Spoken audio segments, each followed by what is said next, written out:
Bismillahirrahmanirrahim. Dear students, Assalamu alaikum and welcome to Paradise College.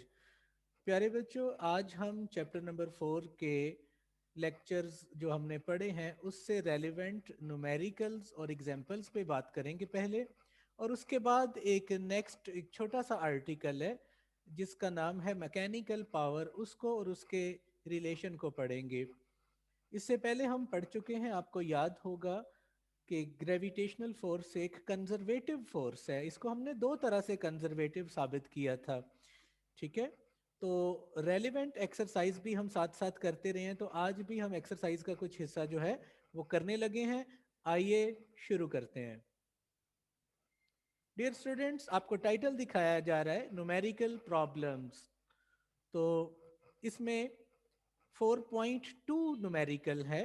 Rain drop, एक बारिश का कतरा, falls vertically at constant speed under the influence of forces of gravity and friction। देखें, इस statement पे आपने गौर करना है कि बारिश का एक ड्रॉप है जिसका मैस दिया हुआ है और वो कांस्टेंट स्पीड के साथ गिरता है। उस पर दो फोर्सेस लग रही हैं, ग्रेविटी और एक फ्रिक्शन। तो सवाल ये पैदा होता है कि जब फोर्सेस की मौजूदगी में स्पीड कांस्टेंट कैसे रह सकती है।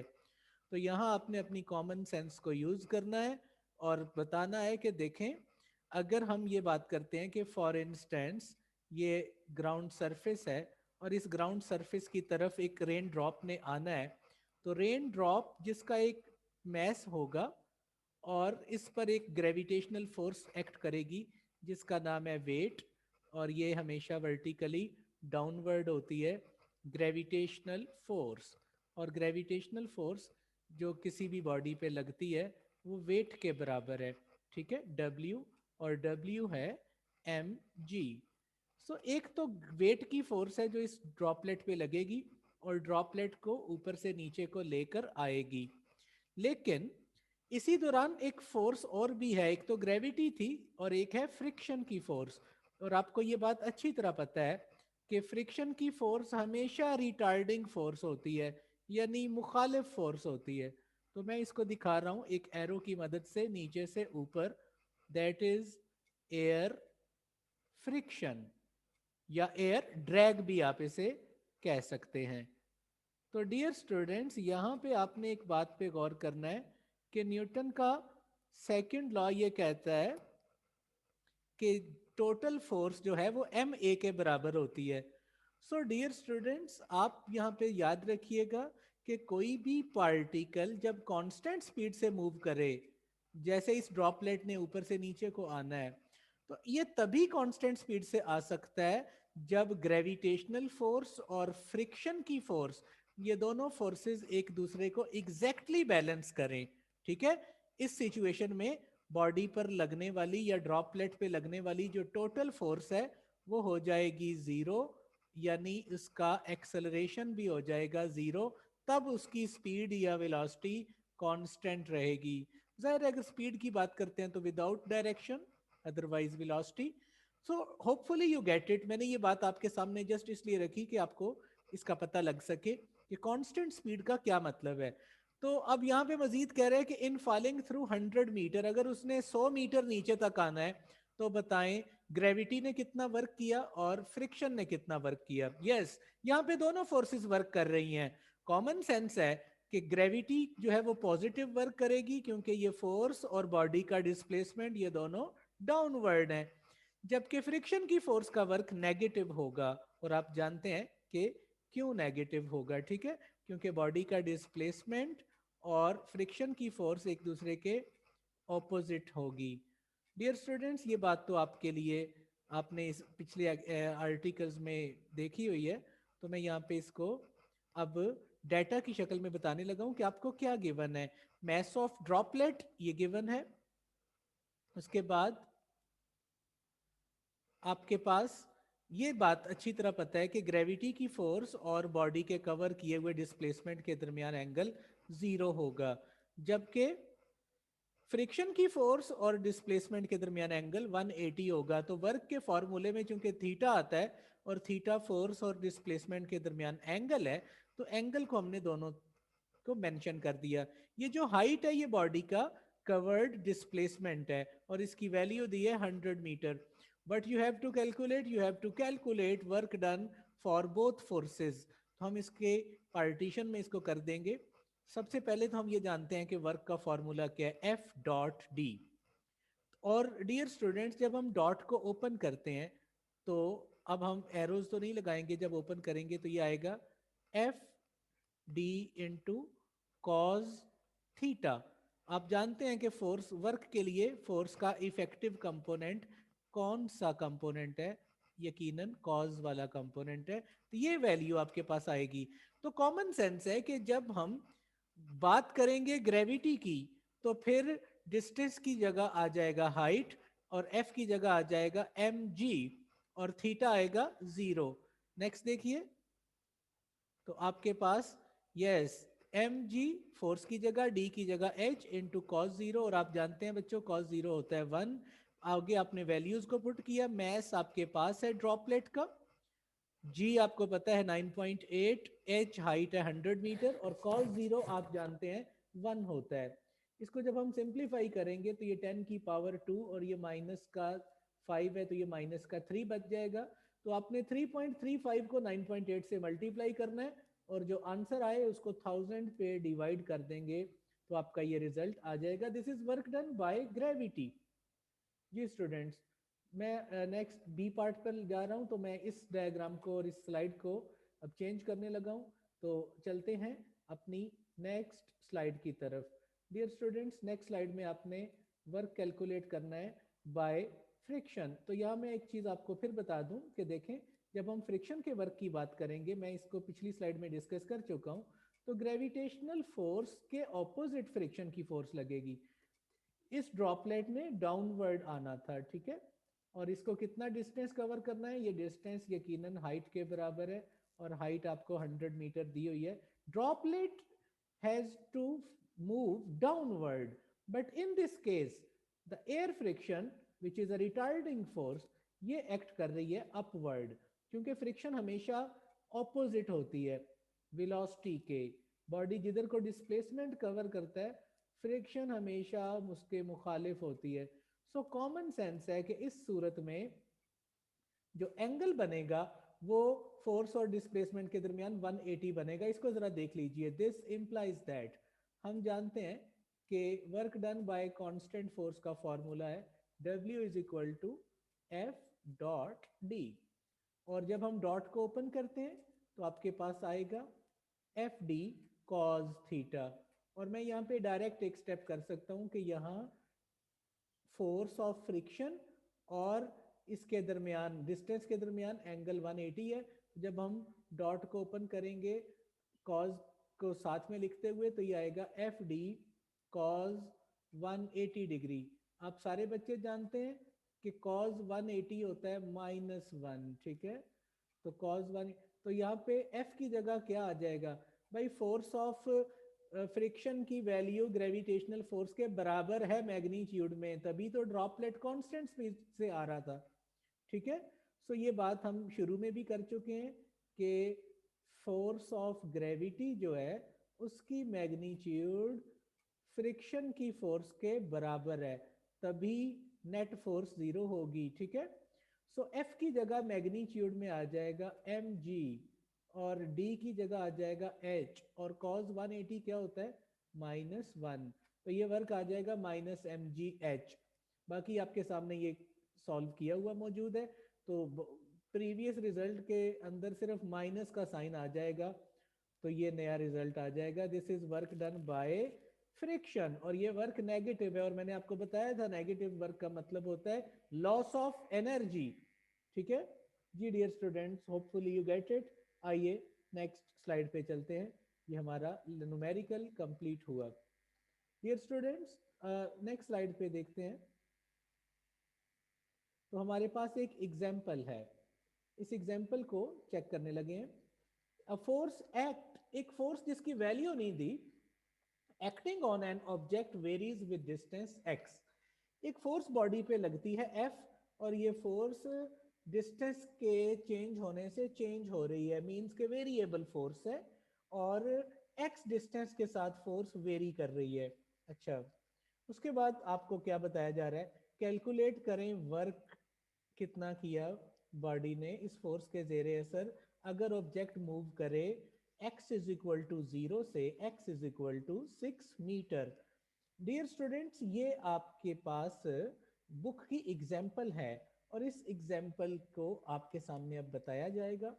इसका एक ग्राफ आपको दिखाया जा रहा है। ये ग्राफ हमें क्या बता रहा है, देखें डियर स्टूडेंट्स, ये ग्राफ हमने नहीं बनाया, ये बुक ने कहा है कि इस ग्राफ को देखें और कैलकुलेट करें वर्क।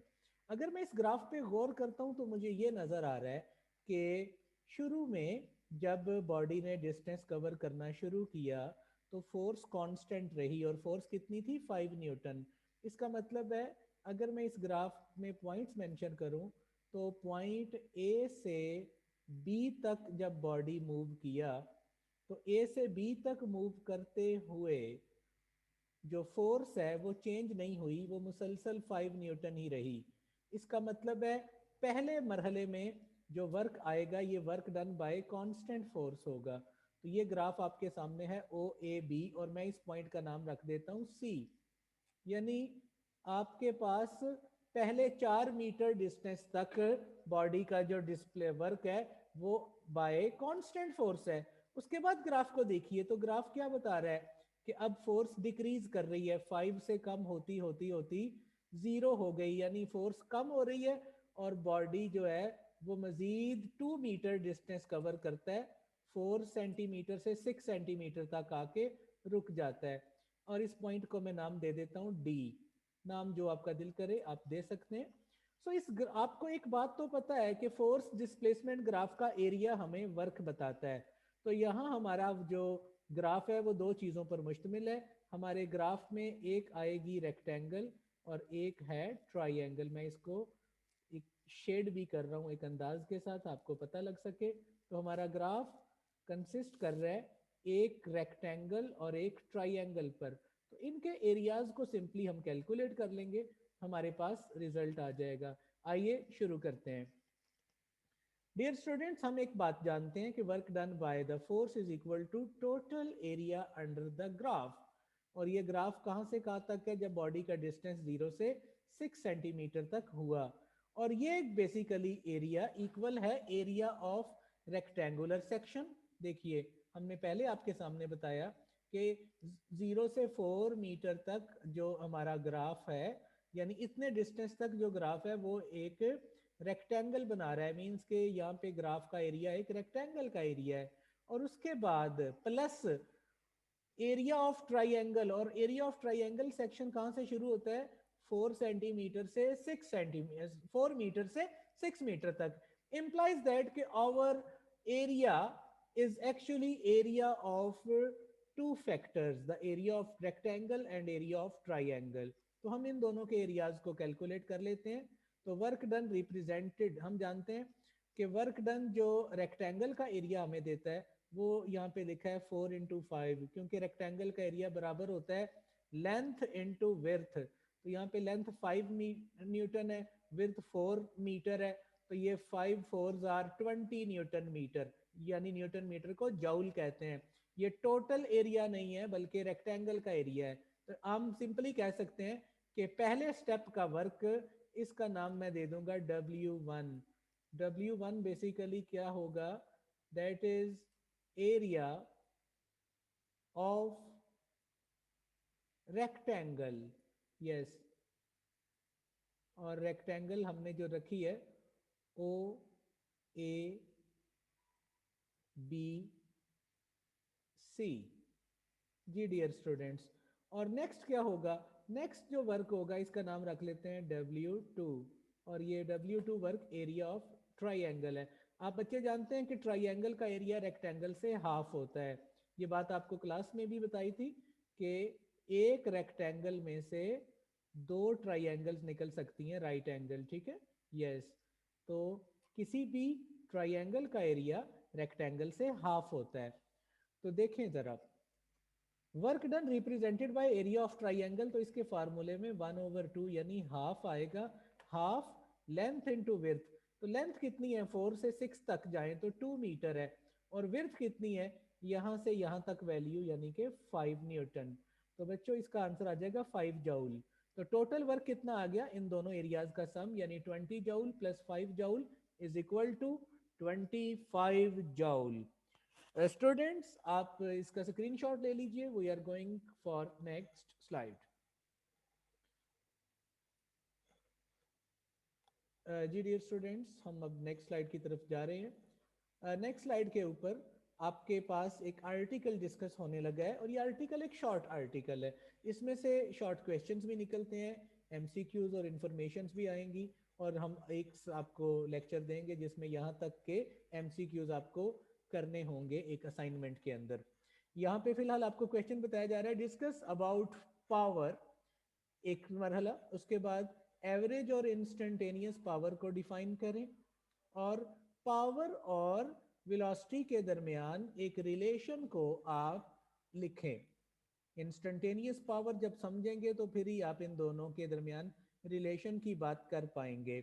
आइए मैं अपने क्वेश्चन को ब्रेक करता हूं और चलते हैं अपनी बात की तरफ। डियर स्टूडेंट्स, पावर क्या है? देखिए डेफिनेशन आपको ये बताई जाती है कि पावर बेसिकली किसी वर्क का टाइम के लिहाज से करना, ये किसी बॉडी की, ये यानी किसी मशीन की पावर ये कहलाती है कि वो कितना वर्क कर सकती है टाइम के लिहाज से। तो power actually rate of doing work है, यानी how much work is done in unit time. तो वर्क को टाइम पे डिवाइड कर दें तो ये आपके पास पावर होगी। पावर क्या बताती है? क्योंकि मैंने आपको शुरू में बताया था कि ये चैप्टर हम बेसिकली डिस्कस कर रहे हैं मैकेनिकल वर्क के लिए, तो हम यहाँ पे जिस पावर को डिस्कस करेंगे ये मैकेनिकल पावर है।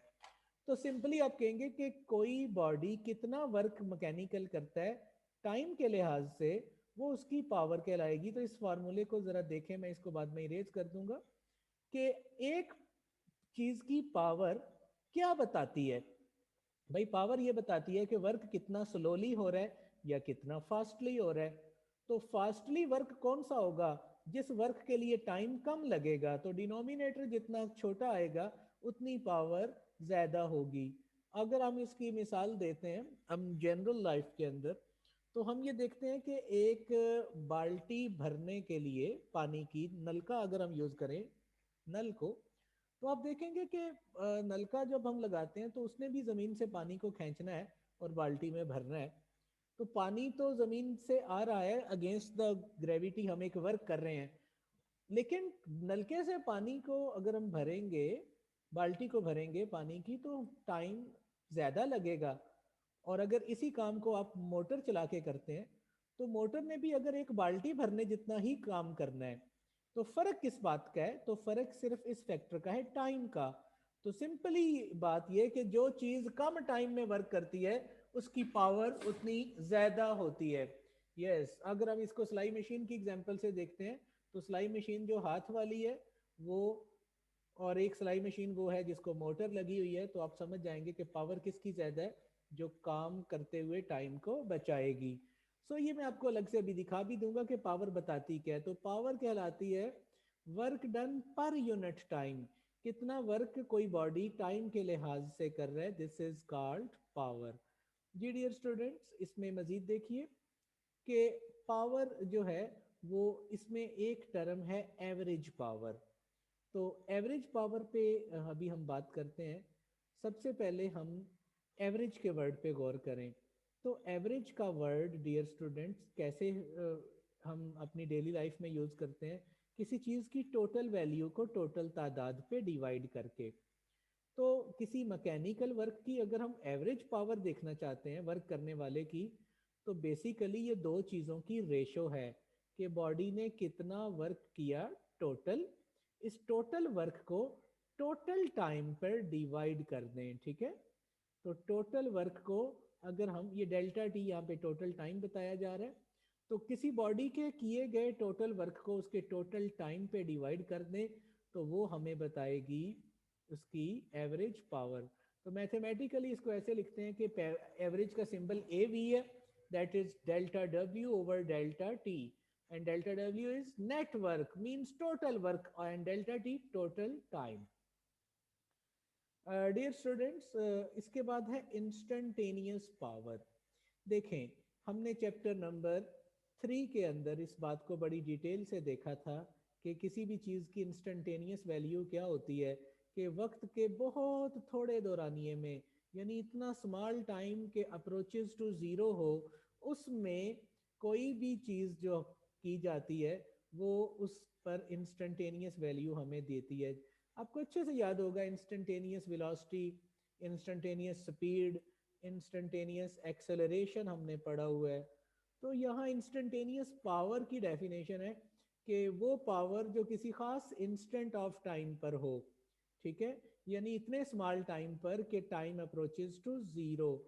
तो इतने थोड़े टाइम पर के लिहाज से जो रेट ऑफ डूइंग वर्क होगा वो कहलाएगी इंस्टेंटेनियस पावर। मींस के कितना बॉडी ने वर्क किया टाइम के लिहाज से, लेकिन टाइम इतना small approaches to zero.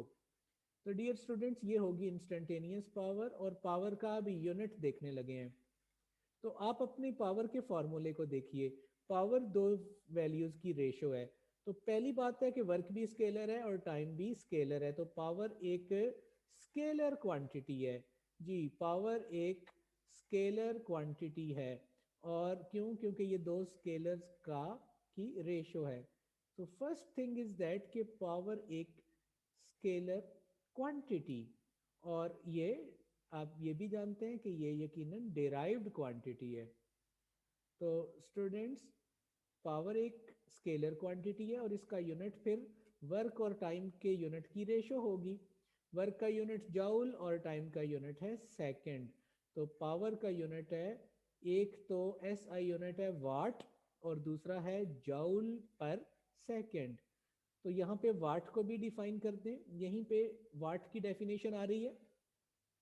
someone may ask के डिफाइन वाट, सो वाट एक्चुअली इक्वल होता है जूल पर सेकंड के। यस, जूल पर सेकंड, वाट की जगह जूल पर सेकंड लगा सकते हैं। तो 1 वाट पावर कब होगी? आप अपने फार्मूले को देखिए। अगर एक बॉडी 1 जूल वर्क करे 1 सेकंड के लिहाज से और उसकी रेशो यही रहे, तो हम कहेंगे कि उसकी पावर 1 वाट है। तो हम यहाँ पे वाट को किस तरह डिफाइन करेंगे कि कोई एजेंसी, कोई एजेंट, कोई भी चीज अगर 1 जूल वर्क करती है 1 सेकंड में, ठीक है, तो उसकी पावर 1 वाट होगी। इम्प्लाइज दैट कि जो वाट है ये पावर का यूनिट है और वाट बेसिकली इक्वल है जूल पर सेकंड के। यस, वाट इक्वल है जूल पर सेकंड के। होपफुली स्टूडेंट्स आपको ये बात पता लग गई होगी डेफिनेशन तक। और मैं यहाँ पे आपको ये कहूँगा कि आप इसका जल्दी से एक स्क्रीनशॉट ले लीजिए ताकि हम इसको बात को आगे लेकर चल सकें। ये बात आपके सामने, वाट इक्वल है जूल पर सेकंड। यहाँ पे बहुत सारे क्वेश्चंस निकल सकते हैं। तो वही आपसे ये कह सकता है कि अगर 100 जूल वर्क हुआ 20 सेकंड में, सो एवरेज पावर कितनी होगी वाट में बताएं। तो सिंपल, आप नंबर ऑफ जूल्स को, यानी कितनी वैल्यू है जूल्स की तादाद, जो वैल्यू है उसको नंबर ऑफ सेकंड्स पे डिवाइड कर देंगे, ठीक है। तो जो रेशो आएगी उतने वाट पावर होगी। मैं यहाँ पर एक बात का और इजाफा करना चाहता हूँ आपके पास, कि पावर के कुछ बड़े यूनिट्स भी हैं, जिसमें हॉर्स पावर, जिसको HP से शो किया जाता है। इसका प्रूफ तो आपके सिलेबस में नहीं है, लेकिन आपने इसको याद रखना कि ये 1 HP 746 वाट के बराबर होती है। और ब्रिटिश सिस्टम में इसका यूनिट फुट पाउंड भी है। तो 1 HP ये 746 वाट है। आपको एक वैल्यू दी जा सकती है वाट की और आपसे पूछा जा सकता है कि इसमें कितने हॉर्स पावर्स होंगे। तो इस रिलेशन से आप इंटर कन्वर्ट करेंगे और इसी तरह फुट पाउंड में भी इसको आप कन्वर्ट कर सकते हैं। तो ये जो मैंने ब्लॉक दी है, इससे आप एक यूनिट से दूसरे यूनिट में कन्वर्ट कर सकते हैं। Dear students, we are going for next slide.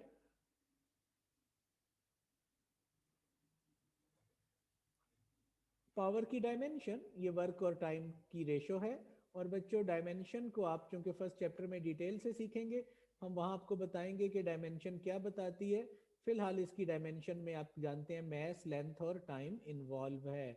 और डायमेंशन लेने के लिए पहले आप उसको उसके रिजल्ट को, उसके यूनिट को बेस यूनिट्स में कन्वर्ट करते हैं और देन उस पर डायमेंशन को अप्लाई करते हैं।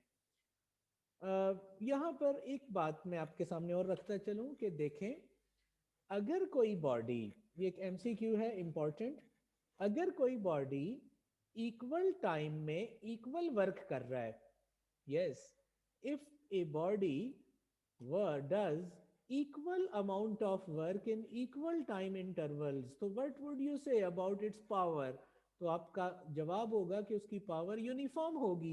ये चीज बुक में नहीं है ना, हमने इसको आर्टिकल में शामिल की है, तो ये प्रीवियस रिजल्ट से यहाँ पे एक कॉमन सेंस डिवेलप होती है कि when power will be uniform, तो आपका जवाब होगा कि अगर इक्वल टाइम में कोई भी बॉडी इक्वल वर्क करता है, क्योंकि पावर आप जानते हैं कि रेशो है दो चीजों की, तो वर्क ओवर टाइम। सो आप कहेंगे कि मैं एक मिसाल देता हूं कि अगर एक बॉडी 1 सेकंड में 2 जूल वर्क करता है और उसके बाद फिर 1 सेकंड में 2 जूल, 1 सेकंड में, तो इक्वल टाइम में अगर इक्वल वर्क करेगा तो उसकी पावर यूनिफॉर्म होगी। और मैंने आपको बताया था 3rd चैप्टर में कि यूनिफॉर्म केस के अंदर आपको एवरेज लेने की ज़रूरत नहीं होती, क्योंकि एवरेज और इंस्टेंटेनियस हमेशा बराबर रहती हैं। सो ये बात आपको मैंने वंस अगेन रिपीट कर दी। अब हम चलने लगे हैं पावर और वेलोसिटी के दरमियान एक रिलेशन की तरफ। तो आइए पावर और वेलोसिटी के दरमियान एक रिलेशन पे बात करते हैं। हम कहते हैं कि फर्ज करें एक बॉडी पर कांस्टेंट फोर्स लग रही है, ठीक है, कांस्टेंट फोर्स के जेरे असर एक बॉडी मूव कर रहा है और उसकी वेलोसिटी कांस्टेंट है। अब ये एक अजीब बात लगेगी आपको कि भाई फोर्स भी कांस्टेंट तो वेलोसिटी तो वेरिएबल होनी चाहिए, क्योंकि न्यूटन तो ये कहता है कि फोर्स लगे तो एक्सेलरेशन पैदा होता है, तो वेलोसिटी कैसे कांस्टेंट हो गई? तो बच्चों मैंने बताया था कि अगर अप्लाइड फोर्स और ड्रैग फोर्स यानी मुखालिफ फोर्स, फ्रिक्शन, एयर फ्रिक्शन वगैरह, ये एक दूसरे को बैलेंस कर दें, तो उस सूरत में वेलोसिटी कांस्टेंट रह सकती है, बल्कि रहती है। मींस के मैं यहीं पे मेंशन कर देता हूं कि एक्चुअली इस केस में टोटल फोर्स जो है वो जीरो हो गई है। आपसे कोई पूछ सकता है कि एक गाड़ी यूनिफॉर्म वेलोसिटी से मूव कर रही है, बताएं क्या इंजन फोर्स नहीं लगा रहा? तो आप कहेंगे देखें, इंजन की फोर्स और फ्रिक्शन की फोर्सेस दोनों आपस में बैलेंस होके टोटल फोर्स जीरो होगी, तभी वेलोसिटी क्या रहेगी? कांस्टेंट। उम्मीद है बात आप समझ गए होंगे कि फोर्स और वेलोसिटी कांस्टेंट की यहाँ पे बात क्या बताई जा रही है। तो एफ फोर्स के जेरे असर एक बॉडी मूव कर रहा है कांस्टेंट वेलोसिटी के साथ, मींस के उसकी अप्लाइड फोर्स के ऑपोजिट भी फ्रिक्शन मौजूद है और वो इक्वली एक्ट कर रही है। देन द इंस्टेंटेनियस पावर कैसे लिखेंगे? आपको पता है इंस्टेंटेनियस पावर का फॉर्मूला, इसका साइन है आई एन एस और टी, और ये रिलेशन पड़ा delta W over delta T, and time is very small approaches to zero. इसको मजीद देखें तो आप ये बात जानते हैं कि मैकेनिकल वर्क जो है वो दो वेक्टर्स का डॉट प्रोडक्ट है, कि बॉडी ने कितनी पे कितनी फोर्स लगी और उस फोर्स के जेरे असर कितना डिस्प्लेसमेंट कवर किया। तो यहाँ मैं बताता चलूँ कि here delta D basically is the displacement covered by a body, displacement covered by a body simply in time delta t, and this time is very small in time delta t, and you are familiar about it कि the time is very small approaches to zero. Dear students, हम इस dot को देखें तो limit को हम कहाँ पे अप्लाई कर सकते हैं? देखिए लिमिट तो अप्लाई होनी है इस फैक्टर पे, फोर्स तो कांस्टेंट है, तो आप अपने फैक्टर को इस तरह लिख सकते हैं कि अगर हम इसको यहाँ पे इस तरह मेंशन करें कि delta d over delta t, ये delta d over delta t ये बॉडी की क्या कहलाती है? Velocity, rate of change of displacement, and the time is very small approaches to zero. मैं इस स्टेप को थोड़ा ब्लॉक में लिख देता हूँ, एक स्टेप एडिशनल करके कि ये कुछ इस तरह से हुआ कि F इसके ऊपर एरो डॉट इसको कर लिया हमने सेपरेट और इस फैक्टर को कर लिया सेपरेट, जिसमें क्या था डेल्टा डी यानी covered displacement over delta T, and delta t, what is delta t? That is time taken, and the time is so small that it is approaches to zero. So dear students, अब आप जान चुके होंगे कि हमने जब इनको separate किया तो फिर ये delta d over delta T की जगह वेलोसिटी आ गई, तो पावर फिर दो वेक्टर्स का डॉट प्रोडक्ट हुई, यानी फोर्स और वेलोसिटी का। ठीक है, तो ये भी पावर की एक डेफिनेशन है मैकेनिकल पावर की। Instantaneous power is the dot product of two vectors. Please get the screenshot. मैं क्योंकि अपनी ड्राइंग को इरेज कर दूंगा और फिर आपके सामने नेक्स्ट बात आने वाली है जी। Hopefully you get it. So अब हम आगे अपनी बात को जाने लगे हैं कि power is also defined as the dot product of force and velocity. Someone may ask which type of power it is, so you will say that this is power which is instantaneous, because के अगर body की velocity change होती है या force change होती है तो दोनों में कोई भी चेंज हो जाए तो उसके नतीजे में इंस्टेंटेनियस पावर यकीनन चेंज होगी। जी dear students, hopefully you get it. मैं इसको नेक्स्ट स्लाइड पे लेके जा रहा हूँ। अदर यूनिट ऑफ वर्क भी हम देख लेते हैं। देखें बेटा, आपको अभी बताया था कि पावर बेसिकली पावर का जो यूनिट है वो है वाट, और वाट किसके बराबर है? तो हमने बताया कि वाट इक्वल है जूल पर सेकेंड। सो यहाँ से हम अगर जूल को सेपरेट करें in term of power unit तो जूल किसके इक्वल आएगा? तो आप देखेंगे जूल आएगा वाट सेकेंड के। ठीक है, यस, जूल आएगा वाट इंटू सेकेंड। तो वाट इंटू सेकेंड ये यूनिट बेसिकली वर्क का है, और ये वर्क का यूनिट आपने पावर की टर्म में बताया। जी डियर स्टूडेंट्स, उम्मीद है आप यहां तक क्लियर कर चुके होंगे। तो अब मैं अपनी ड्राइंग को इरेज करने लगा हूं और मैं वाट सेकेंड पर को डिफाइन करने लगा हूं। डियर स्टूडेंट्स गौर कीजिएगा, वाट सेकेंड क्या है? तो आप कहेंगे कि अगर कोई चीज 1 किलो वाट सेकेंड तो पावर का आपके सामने यूनिट हुआ जो कि जूल के बराबर है। सबसे पहले तो वाट सेकेंड को डिफाइन करें, तो आप कहेंगे कि अगर 1 वाट पावर खर्च होती है 1 सेकेंड में तो वर्क 1 जूल होगा। ठीक है, तो अगर हम बड़े यूनिट्स की तरफ चलते हैं, लार्ज यूनिट्स की तरफ, तो एक लार्ज यूनिट है जिसका नाम है किलो वाट आवर। वाट की जगह किलो वाट ले लें और सेकेंड की जगह बड़ा यूनिट आवर ले लें। तो यहाँ पे एक यूनिट को हम डिस्कस करने लगे हैं जिसका नाम है किलो वाट आवर। तो देखिए, जिस तरह वाट सेकेंड यूनिट था वर्क का जो किसके बराबर आया? जूल के। तो मैंने आपको बताया कि 1 वाट अगर खर्च हो 1 सेकेंड में तो वर्क होगा 1 जूल, और वो 1 जूल 1 वाट सेकेंड के इक्वल होगा। इसी तरह अगर वाट का बड़ा यूनिट ले लें तो वो क्या होगा? किलो वाट, और एक सेकेंड की बजाय बड़ा यूनिट ले लें आवर, तो ये किलो वाट आवर भी बेसिकली वर्क का यूनिट है। ठीक है, किलो वाट आवर भी वर्क का यूनिट है। तो इसकी डेफिनेशन क्या बनेगी?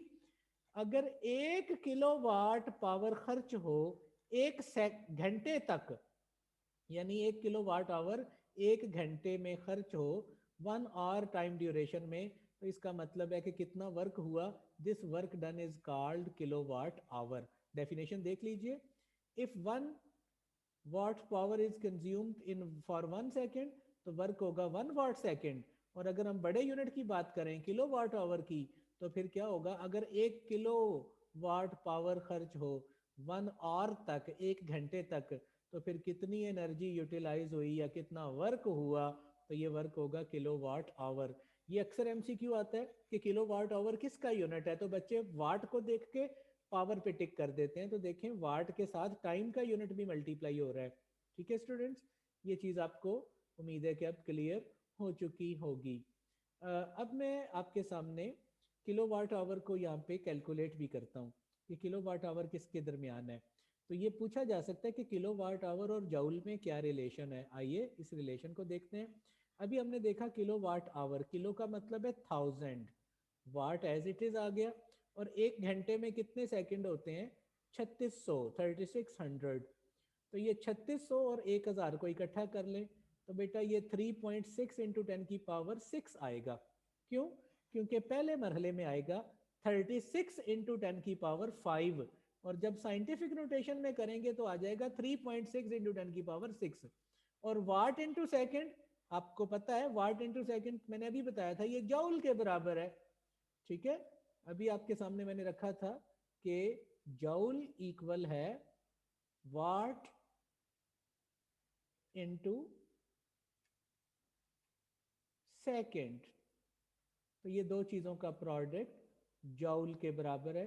तो हमने इन दोनों की जगह वाट इंटू सेकेंड के प्रोडक्ट की जगह जॉउल को पुट कर दिया। तो याद रखना किलो वाट आवर 3.6 10 की पावर 6 जॉउल यानी 3.6 मेगा जॉउल के इक्वल है।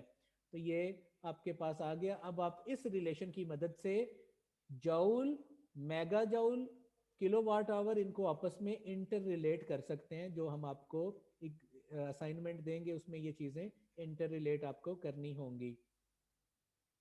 डियर स्टूडेंट्स, हमारा लेक्चर कंप्लीट हुआ। अब आप अपने माइक्स ऑन कर लीजिए ताकि आपके क्वेश्चंस के आंसर आपको दिए जा सकें।